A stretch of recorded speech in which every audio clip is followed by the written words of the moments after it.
Magandang hapon po sa inyo mga kababayan ko dito sa sud ng Puerto Princesa sa lalawigan ng Palawan.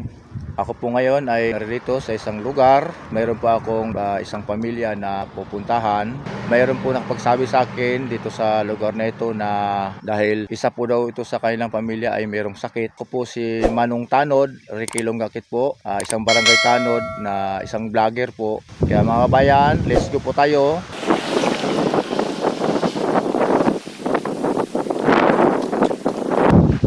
Mga kabayan, ayun po yung kanilang bahay para malaman ko po yung kanilang buhay. Kung babaan ko po sila dahil ang bahay po nila nasa baba po ng bangin. Let's go mga kabayan, puntahan po natin at pasyalan ang pamilyang ito.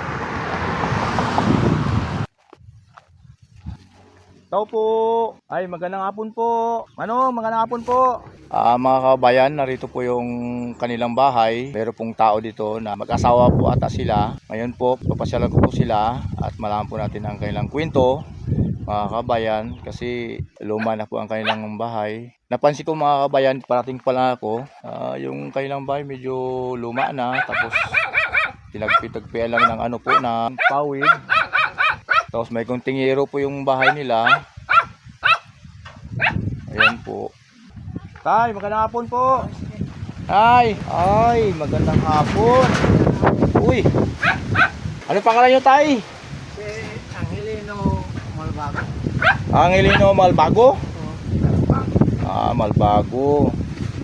Mga kabayan, ito po yung tatay. Tapos ito po yung ano, ito po yung... Ano pangalan mo?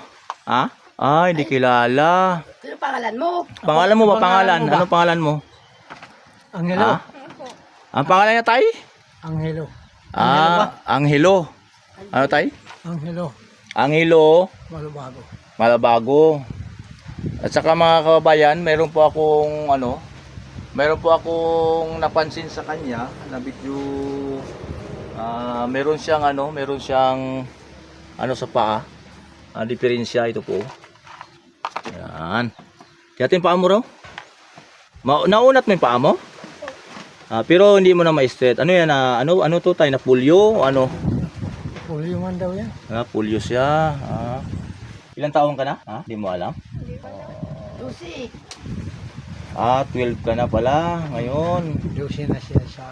Matanong ko lang tay, mga ilang taon po siya na nagkagayan siya? Kuhan pala siya. Si nanay po, anong trabaho niya? Si nanay po, anong trabaho? Wala. Tutulong lang sa kanya. Tulong-tulong lang. Ito pala mga kababayan, si nanay ay ang trabaho niya po ay magtulong lang po sa kanyang anak dito sa bahay niya kasi medyo may diferensya po yung kanyang yung anak niya po na lalaki. Mga kababayan, medyo patingin ako ng paa mo raw. Kaya mo pang harap para makita po ng mga kababayan natin yung paa mo. Harap mo to, kabila, taas mo, kabila. May isa pa. Dandahan natin, dandahan. Ikaw na gano'n? Yan, dandahan natin yan, Yan, oy, ganun pala mga kababayan. Medyo, pala mga kababayan yung paa niya. Dandahan, masakit Bali mga kabayan yung paa niya, baluktot po siya. Yung isa po ganun po taga siyang purma. Tapos nangayayat po siya kasi siguro sa sakit niya po mga kabayan sakit niya mga kabayan na mga ilang taon niya dala po ito ang sakit niya tay. Mula nung nagpinanganak siya, mula sa hanggang ngayon. Ayan, dala na yan. Pag sa edad niya, 12 na. Ayan ang tigang sa 8 taon. Ayan. Tigil niya paglakad. Na yun. Para na. Ganun. Tapos hindi na siya nakapag-aral, no? O nakapag-aral din po siya, tay? Aral siya. Mga Nakalakad pa siya. School, hanggang grade 1 lang. Sa school siya. Punta sa Nakalakad school. yan. Mara na. Module na lang. Module. Ganun. Dito ka lang sa bahay mo, tatambay. Mga kabayan, binibiro niya po ako, sabi niya kung pwede raw natin yung kanyang paa. Sabi ko baka wag, baka kasi may diferensya. Bali ang gawa mo pag iniiwan mo lang sa dito pag trabaho kayo. Ngayon sino po ang kasama nito pag iniiwan niyo po? Siya lang ang pagkain niya kanya tulog yan. Bali ang pagkain niya pag trabaho kayo iniiwan na lang niyo dito sa kanya. Tapos dito lang po sa nag-ano, Dito dito lang lang po siya nag-uupo. Hmm. Ay, Ito pag-uwi ganun. namin. Mga kababayan ko, ito pala yung yung buhay ng batang ito. Ako po ay humingi po ng tulong. Kumakato po sa inyong puso na sana po mabigyan nyo ng tulong itong batang ito. Anong hiling mo para mabigyan ka ng Kanya daw sakyan, mga to daw sa school. Ay, mga kababayan, Ito, ang gusto niya po sa kanyang sarili ay magkaroon po siya ng wheelchair para kung sakali po gusto niyang maglabas tabing kalsada, pwede siya puro siyang sumakay at baka para may tulak-tulak din po ng kanyang tatay at nanay para maigala rin po sa highway para makakita rin po ng mga ibang tao raw.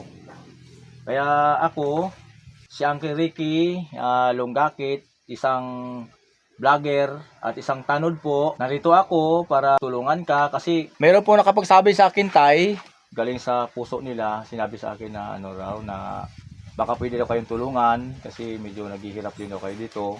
At saka meron na po kayong anak na hindi na makalakad. Tanong ko lang, Tay, mga taon na kayo nakatira dito? siguro po, sa carding ako, may anyos ako. Tapos 5 pa sa ko. Kaya malapit na 40 anyos dito. Dito? 40 years ka na dito? Oo. Matagal na rin pala. Ako, hindi man ako nangangako na mabigyan ka ng wheelchair. Pero alam ko po mga kababayan, isa po sa inyo na may ginito ang puso dyan. Hinihiling ko po sana na matulungan po natin yung batang ito na magkaroon po ng isang wheelchair. Nagagamit niya po yung kasyang hiling niya. Ano bang ibang hiling mo? Para manood niyo mga ating mga kababayan. Ano? Ano pa daw? Ano? Ano pa daw? Ay, hindi niya raw Ano ba? alam. Kasi mga kababayan, tinan mo ang Ano ba? payat Ano po ba? niya. Gusto mo laruan pa? Ano, laruan pa? Baril. Bakit? Bakit baril? Bakit gusto mo maging pulis? Walang araw? Pangarap mo maging pulis sana? Oh, yan. Pangit yan. Hindi ka na makikuha ng baril ka pa. Alam mo mga kababayan, kahit na ganito po yung kanyang kalagayan pero masaya siyang kausap. Wala man siyang diferensya sa kanyang panalita pero yung kanyang katawan sa kanyang paa niya po medyo po siya pidaw no. Ano siya yung disable yung kanyang mga paa no. Oo. Ito ba tay naipasok ba siya sa sa national yung tawag ng Porpis? Oh. Kabalik kasama sa Porpis din siya. Kasama siya. Yung sa tawag ito, nagmembro ni po siya membro din ba siya ng napasok siya sa city government, yung tinatawag na Ano pa siya? yung membro siya ng sa PIDAW. Wala. Wala. Ganun. Di ba doon sa bakungan, sa doktor? Kasi ang alam ko po mayroon po tayong programa para diyan sa local government na tumutulong po sa katulad niya na medyo hindi na po nakakalakad at saka hirap din sa kalagayan niya. Katulad niya po na medyo tagang kayo na po nagsabi tayo na pag nagtatrabaho kayo, dito na lang siya lagi sa pisto na ito. Isa pa sa mga kabayan napansin ko dito, medyo sira-sira na po yung kanilang bubong.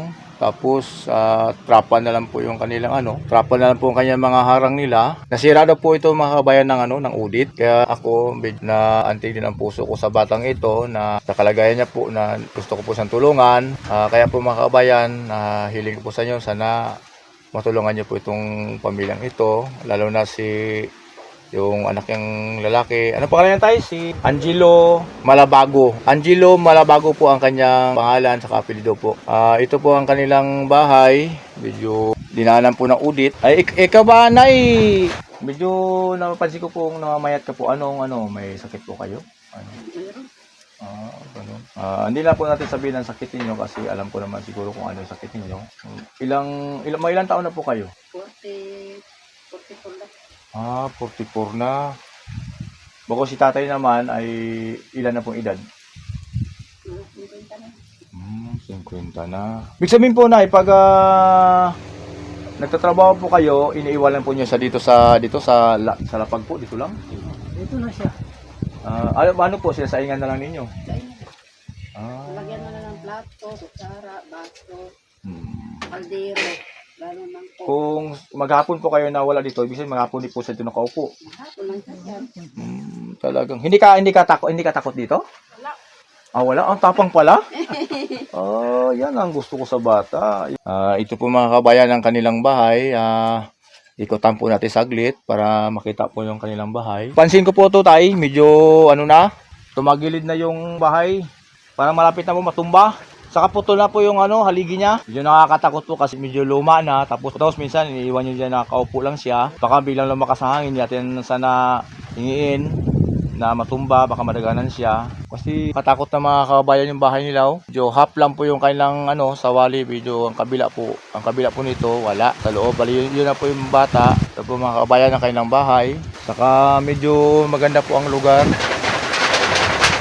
Uy, malakas na babayan ng mahangin. Yan po, kanilang bahay. Yan. Talagang sira-sira na po yung bahay ninyo, no? Tumagilid na po yung bahay ninyo. Nakakatakot po. Saka medyo parang gubat po yung kanilang bahay. Kagubatan. Ikot po tayo mga kababayan. Ito pala tayo yung lugar ninyo ay bangin. Mga kababayan, no? Yung lugar nila medyo bangin. Mula po dito, siguro mga 20 meters na siguro ang layo mula sa bahay nila. Bangin na po yung ilalim. Saka nakakatakot mga kabayan. Saka ito po mga kabayan ng kanilang bahay. Yan po. Medyo talagang dinaanan po ng udit. At saka medyo tagpi-tagpi na rin po yung kanila. Puro sako-sako na lang po ang kanilang dingding. Kaya sana po sa mga kababayan dyan na may ganito ang puso po na gusto pong tumulong sa pamilyang ito. At po sa batang yon na medyo may karamdaman po na may depresya sa paa.